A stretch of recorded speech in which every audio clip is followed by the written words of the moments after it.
morning, tribe. Well, it's about 7 a.m. and it is flippin' cold. I've even got the heater going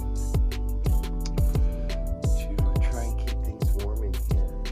The camper is well insulated. It stays warm throughout the night. I just use the pilot light while I'm sitting here, kind of airing out the camper, letting the condensation go out. I figured I'd kick on the heater and be comfortable. Last couple of days, I haven't done much. It's been real cold. It's been real windy. Andy's sick, probably from walking on the beach early in the morning in a t-shirt and shorts the last couple of days. We are in Baja, but the weather has not been kind to us. So I'm just sort of hanging out. I'm kind of wondering if Ray's going to show up today. He knows that Andy's sick, and it would almost be sort of pointless. I'm not even going to get out until someone shows up because, yeah, it's cold here. It's not Apple Valley cold, but it is definitely unusually cold for Baja. So today, I'm not sure what I'm going to do. I need to take Mouse for a walk. She's been locked in the compound for a couple of days now. I need to clean this camper and try to organize a little bit better.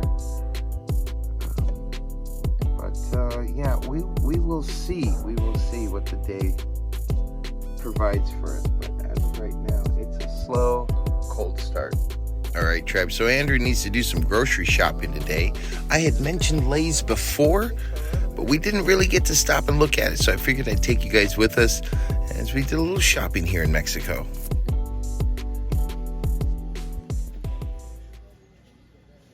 All right, as you guys can see, it looks like a typical grocery store. Yeah, aside from the fact that they like to stock all of their extra back stock right in the aisles, you'll see as we're walking around, they just stack the box in the aisles. I don't believe they actually have a back area where they store the extra stuff.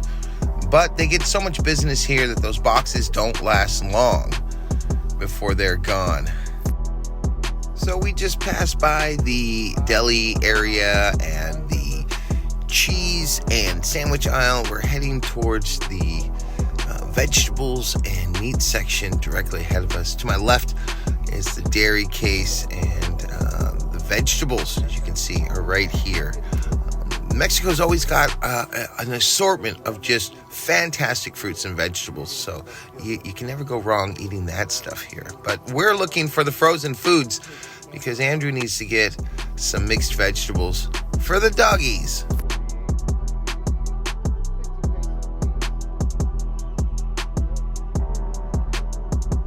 All right, I'm going to turn towards our meat cases. You can see one of our butchers out there stocking fresh cuts of meat. We'll swing back around the way we came.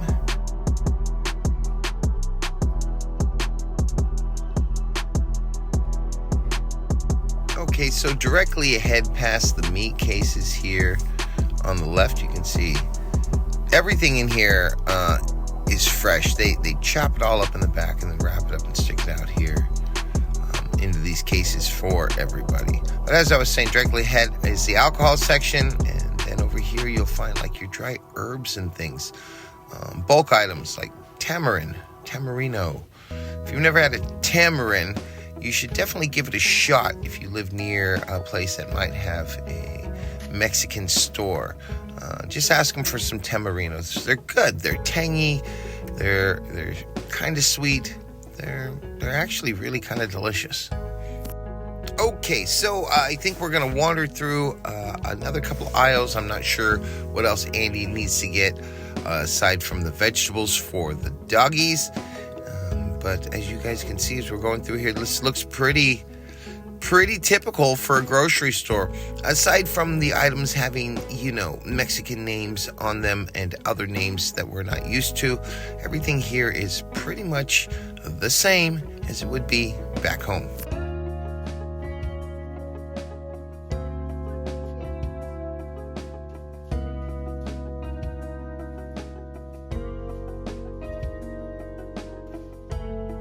Oh, that's right. We needed to get some cans of tuna fish. Yes, we spoil our quadrupeds. They get actual vegetables and rice and beans, tuna fish, and ground beef. That's the beauty of living here in Mexico. Food items like that are reasonably priced enough that you could feed your fur babies a nice, healthy meal. And that's what we're going to do here.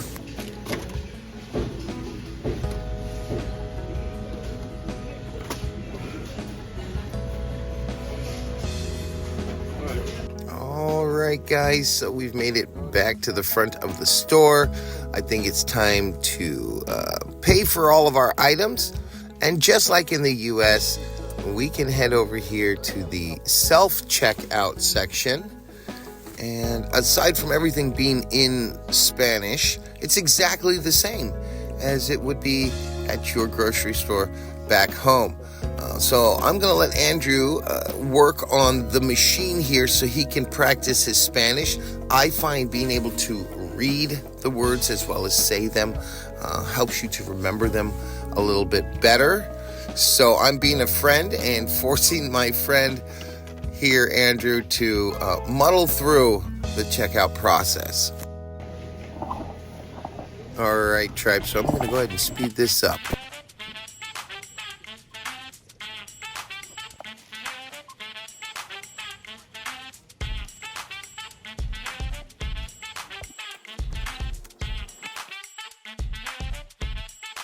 All right, so here I go helping Andrew with just a couple of things, new words that he's not familiar with. Once he sees them and uses them, I'm sure he'll get it down just fine. And we're going to pay for it with cash, just like you can back home. The little symbols on the screen even show a little cash symbol. And you just have to stick the bills in facing the correct direction. And the computer will do the rest, even make your change. And there you go, quick and painless. So we're going to go ahead and head out of the Lay's grocery store here. I'm going to go ahead and run ahead and unlock the Jeep. And we're going to continue on with our day.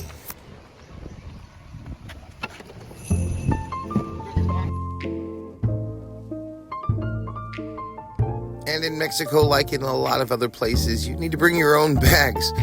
We forgot. And back to the compound, I decided to take Mouse out for a walk, let her run around, and I wanted to show you guys just how windy it's been here the last few days.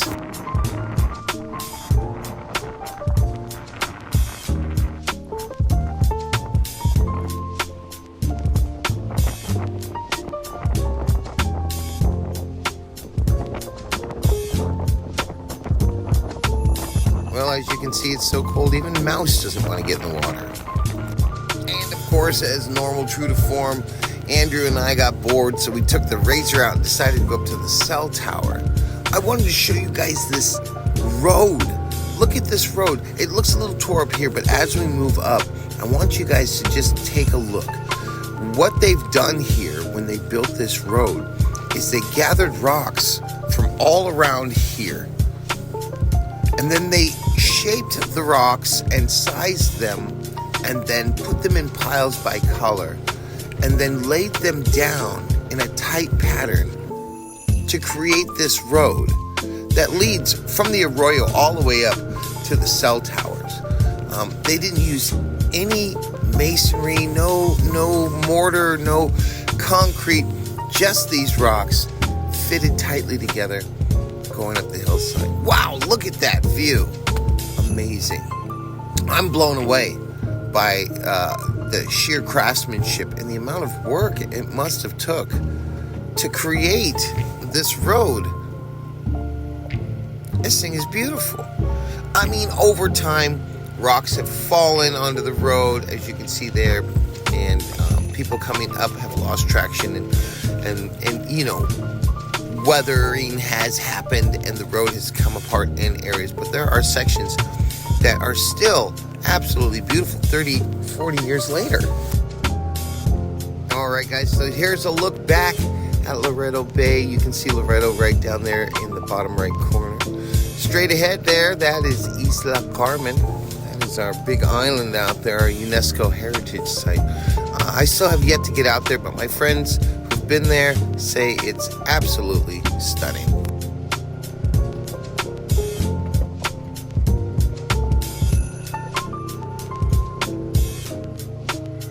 $2,300 meters and still climbing. Yeah, it gets a little bit rough as we start to get towards the switchbacks, but it's doable. So directly ahead are the Mountain Giganticas and the Arroyo Valley floor below. That's generally where we go out with this razor, and I've taken you guys out there a couple of times, but not today. Alright, as you guys can see, this road is narrow. It's not made for everyday traffic. This is just an access road for workers to get up to the cell tower area. And I'm going to pan around here again to give you guys another view of the bay and Loretto right there, dead center. Absolutely gorgeous. You can see the islands just off in the distance there. Beautiful spot here. I would love to come back here one summer night and camp out by the tower, just to get rid of the light pollution and see what kind of stars we can get.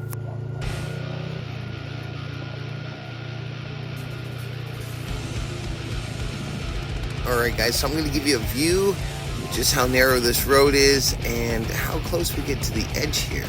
And it drops off pretty steeply. There's no stopping a vehicle if you slide off the side of this thing.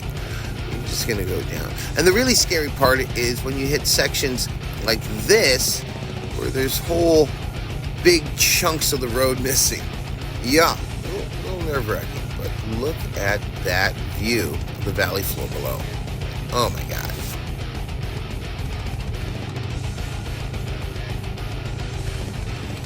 All right, tribe, so we are pushing forward. We are almost to the top. This is the final stretch of some switchbacks before we cut around the top of this hill here and come up to the platforms themselves.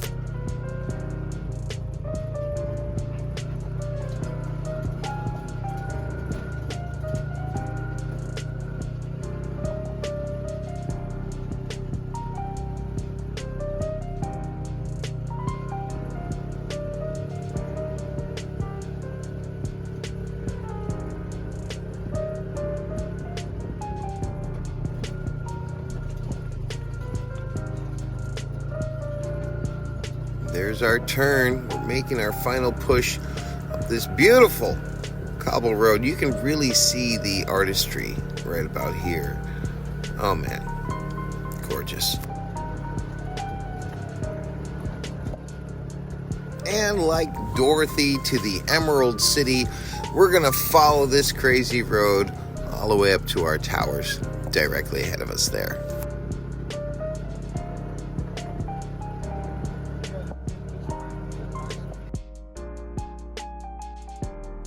And as promised, there's the cell towers.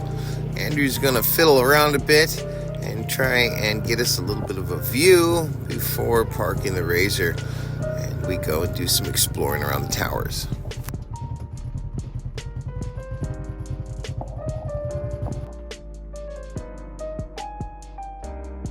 You really just don't realize how tall these things are until you're standing right next to one.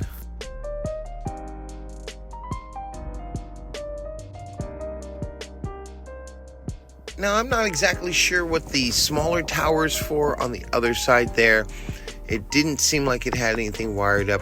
If you are in telecommunications and you work on these towers and you know what that second tower is for or going to be used for, please leave that in the comments. Andrew and I have just been racking our brain as to why it was built, and the only thing we could come up with was possible base jumping spots. I don't think that we're right about that one, though.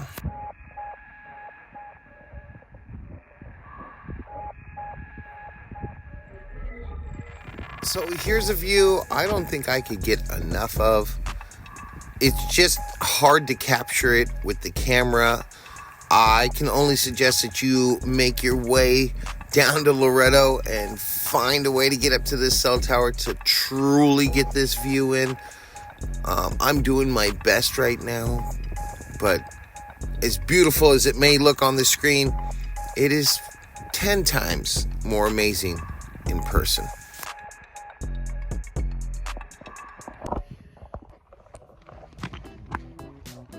All right, guys, so after taking in the valley and the bay, Andy and I did a quick walk around the tower to see what kind of work they've been doing up here. It looks like they just painted it. Fresh new coat of white and orange paint. We're going to head out of here, though, and go back to a place called Shell Canyon. We've been here before, but I don't think I impressed upon you how amazing this place actually kind of a is. Trip coming, rappel from the top and just check them out. It would be fun. Except for the box. You gotta love Andrew like I love Andrew. Only he would come up with an idea like rappelling from the top of that thing to get a better view. But let's get a little closer here. So as I've mentioned before, the walls are made with petrified seashells, seafloor, lots of seashells. But I don't think I impressed upon you that the fact that everything you see around here is made from seashells. Those cliffs that Andy wanted to rappel down from, these caves we're walking into, everything around us that looks like rock, when you get up close, it's actually just millions of seashells that have just been sitting here in the sediment for I don't know how long, a very, very long time. Whenever I come to places like this, I think about the native people that were here long before the Spanish, and I'm always hopeful that maybe I'll find an artifact or something that was left in one of these caves, many years ago when a traveler was using it for shelter for maybe a night or two. I don't know. It's probably pretty far-fetched, but, it's fun. Okay, so we found a cave, but neither one of us wanted to crawl through it. I suggested to Andy going through the cave I went through the last time we were here, this one directly in front of us. That's kind of cool. There's little portholes you can look out of, but, today I don't think either one of us really felt like crawling around on our hands and knees. All right, tribe. Well, it's coming to that time of the day. I think I need to just head back over here to the Razor and put away the tripod and go get something to eat. Well, I don't know what you guys do on football night, but here in Loretto, we like to head out here to Ronaldo's and get us a nice big pan pizza. Yes, even here in Baja Sur, deep in Mexico, you can get yourself a nice hot pan pizza for your Saturday football night. All right, tribe. So that's all I have for you guys today.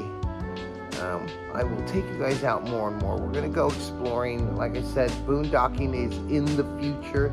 I built this camper out here to go out and explore. We will do that. But I do want the weather to kind of calm down a bit. This is just not Baja weather. So I'm going to hang out with the old doggos here and maybe do some riding. And I will see you guys in the next episode. Look at these guys. And remember, all of this is possible through you. So if you find anything useful in this video, please consider subscribing. ADHD caffeine since 1976.